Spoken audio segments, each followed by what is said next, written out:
Hey guys, it's John Sherwood here, johnsherwood.com. Today we've got Lauren Andreu on the phone, and she's going to be interviewing here with us, talking about the perspective of being single as well as being a Christian, and how singleness as a romantic relational status intersects with the faith in Christ. And so Lauren, thank you so much for being here. We're so grateful to have you on and really appreciate it. Why don't you start off by telling me a little bit about yourself and how your kind of faith journey has led you to this point? Okay. A little bit about me. I've been in the church for about 8 years. Was converted in Jacksonville, Florida. Was down there for about 4 years. And I'm currently a student. I'm getting a master's of social work. There you go. All right, cool. So you're getting the master's in social work, and what is your goal? What is your hope of kind of continuing on after your degree? What is it you're hoping to do with that? Yeah, I want to be licensed to be able to diagnose and treat mental illness, and I'm really interested in doing community education around mental health. Okay, cool. So, so the reason I wanted you to be on here today with us is because I know that, romance in today's culture, especially in the West, is really this kind of strange thing. It's almost like a dichotomy. It's sort of polarizing. You've got romance and sexuality being elevated, but then you have the institution of marriage and especially monogamy kind of being devalued by culture. And I see that a lot of times this can kind of create more tension for those that are single, even in the church. And, I was single for many years as a Christian before I was married.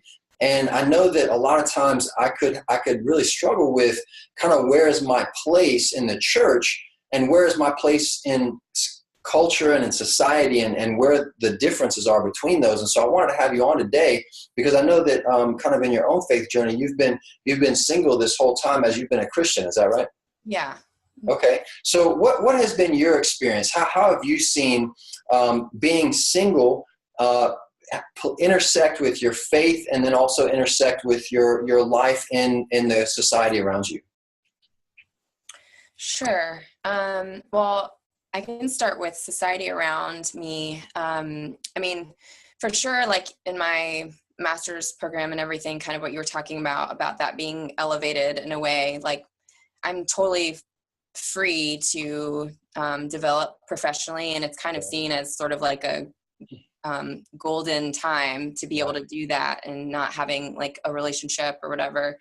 And so for me, that's, definitely people respect that. That's like what you do career wise as a woman, I think. And it has actually been really good for me. I mean, this is sort of not second career for me by any means, but it was an easy decision to make to go back to school. Right. And so I would say the opportunities there have just been really good, and people get it. You're single, you're pursuing your career, you're growing personally. People really get it.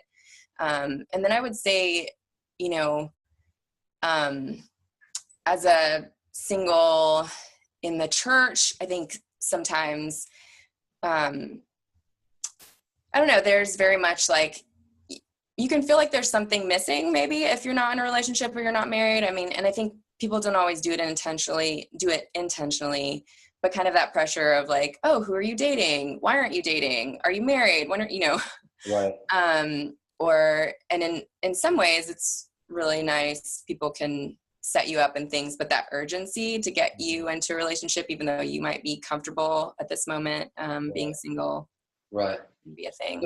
So speak to that just a little bit. Like what are some of the struggles or the challenges or the hurdles that you have faced, or that you've seen other single women and even men face in the faith and in the community of faith that they're in the Christian world that they live in? What are some of those hurdles that you face most consistently? I think, well, one of those, I just spoke to that one hurdle of kind of trying to figure out what your place is. So I guess like I think you can feel almost like the singles ministry is where you're relegated to, in terms of like what your worth is to the church, just in general. I mean, I think like for me now, I've had opportunities very recently to speak on mental health and to address things that kind of address the church-wide. Mm-hmm. Those opportunities I feel like can be very limited because, you know, it's kind of like, oh, well, if you're single, then what you have to offer is about your singleness, even though that's, you know, one part of Right. who you are or whatever. So. Right. Right. You know, it's interesting you talk about that singleness is just one part of who you are. And I think, you know, we deal with that as people and as communities of people in a lot of different ways where we tend to kind of box things in and place labels on it because it kind of makes things neater and easier to manage and understand and categorize. And you know, whether it's singleness or your economic status or your skin color or whatever, we tend to kind of label and stereotype things. And even in the church, you know, even as Christians, we're very susceptible to that kind of thing. And I think that's why even the New Testament talks so much about those types of labels, you know. But you know, so what are some of the joys and the great benefits and the things that you really love about being a single Christian woman? Yeah, I think the first thing that comes to mind is having great relationships that go deep and are not convoluted by ulterior motives, especially with men. I think that it's so helpful to not have to wonder what someone's trying to get at, you know. That's huge. Right. You kind of get to get out of the game a little bit, you know? Oh my gosh. Yeah. Yeah. It's so good, right? It feels so good to be able to go and hang out with someone or hang out with a group of people and not constantly wondering, okay, like what are the chess moves here? And am I reading the signs right? And that's a great beauty of being in a community of faith, even as a single, is that we get to be together, not for our own selves, our own pleasure, our own desires, but because of our common interest in God. And that's an incredible thing. So, you know, what do you think, you had mentioned that you had gotten a chance to speak recently about mental health issues and things. What do you see as, you know, for me, I witnessed culture really moving more towards singleness, you know, the institution of marriage being devalued. I think in America in 10, 20, 30 years, you know, less and less people will be married. And so to me, singles ministry and singles in the church is the future. And that's going to be what we're dealing with just as a byproduct of our culture. So what do you think about singles ministry today in your experience? How have you experienced singles ministry? You know, what are the strengths? What are the weaknesses? What are the areas of opportunity that you see? Yeah. I think in terms of strength, it's one, I mean, in many ways, it's just, again, just an amazing place to be able to come together with like-minded people who are living a life that's not compromised, you know, because I think the word single in the world also can mean something very different. And so people are maybe, you know, relationship status official single, but, you know, for a Christian woman or man, like we're not having sex on the side. It's no, I'm like single. Right. Single. Me and Jesus single. Yeah.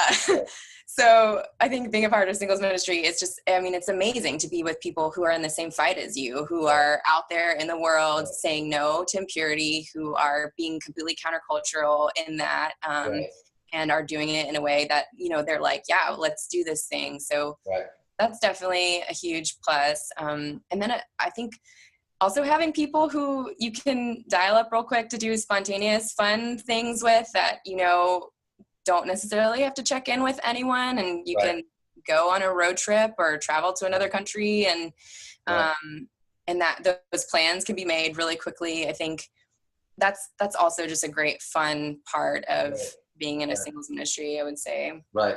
And speaking of travel, I mean, you have traveled quite extensively, haven't you? I guess so. Yeah, I've been to several Latin American countries that I love, and some in Europe too. That's awesome. That's awesome. You know, I think, like you said, I mean, the flexibility and the opportunity that you have as a single is really perhaps like really no other stage and time in life. And, Paul really speaks to that even in 1 Corinthians 7. He says, hey, if you're single, you can be singularly devoted to the Lord. Your attention is not divided to your spouse or your children and that sort of thing. And it is a great time. So what would you say about that in terms of somebody who doesn't necessarily want to stay single? Their desire is to be married or to have a family, but they find themselves single.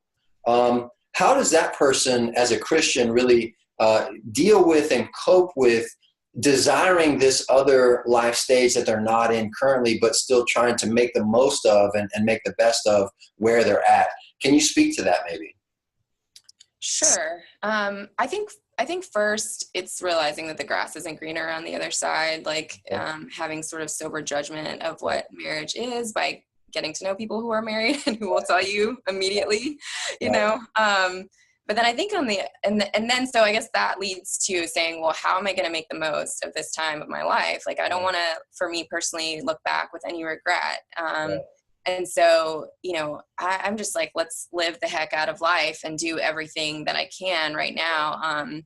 I think of just really getting to do the things that you really desire to do. Like right now, sometimes I think we can fall into the trap of, oh, one day when I'm married, I'll do blah, blah, blah. But it's like, oh my gosh, go after it now. I think, and then also that component of, because you get to be focused on you and God, it's to me such an incredible potential for your growth spiritually and personally. And then you can add on to that professionally, because it's like you and God. So that to me, that's how I embrace it. Yeah.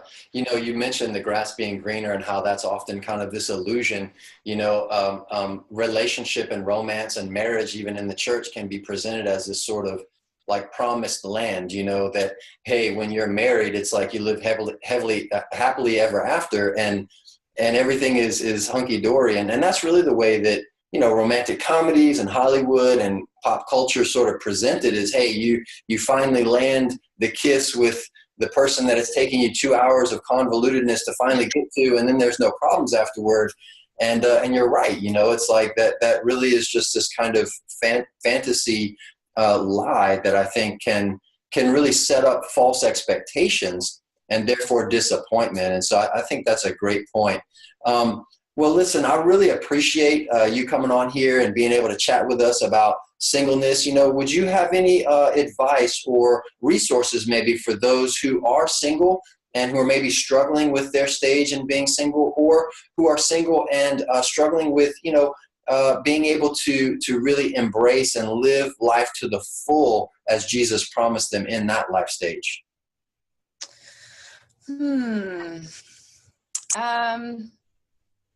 Man, I would say finding something that you're really passionate about in terms of I think really who has God made me to be? What do I have to offer this world and his kingdom?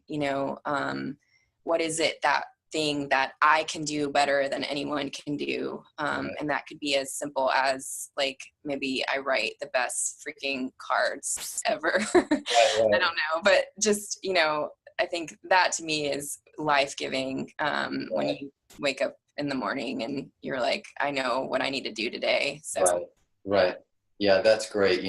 That's one of the real beauties of the gospel in total, right? Is that Jesus says, I've come to give you life, and I've come to give you purpose in that life, not just to give you eternal life and then leave you here kind of wanting and wandering with nothing to do, but kind of, kick the dirt around until I come back. But no, I've got you on a mission to really go and reach the world. And I know that when we live in that place of purpose and meaning and fulfillment, man, it's so much greater for us personally, but also to the world around us. We have such greater impact. And no matter what our romantic status is, that's what Jesus came to do, was to give us life and give us meaning and purpose. And that really transcends and is so much greater than our Facebook status in terms of relationship, you know? And so I'm really grateful for you being on here. Thanks so much. Thank you. We look forward to you guys tuning in again. This is John Sherwood, johnsherwood.com. Lauren, Andreu, thank you so much. All right, thanks.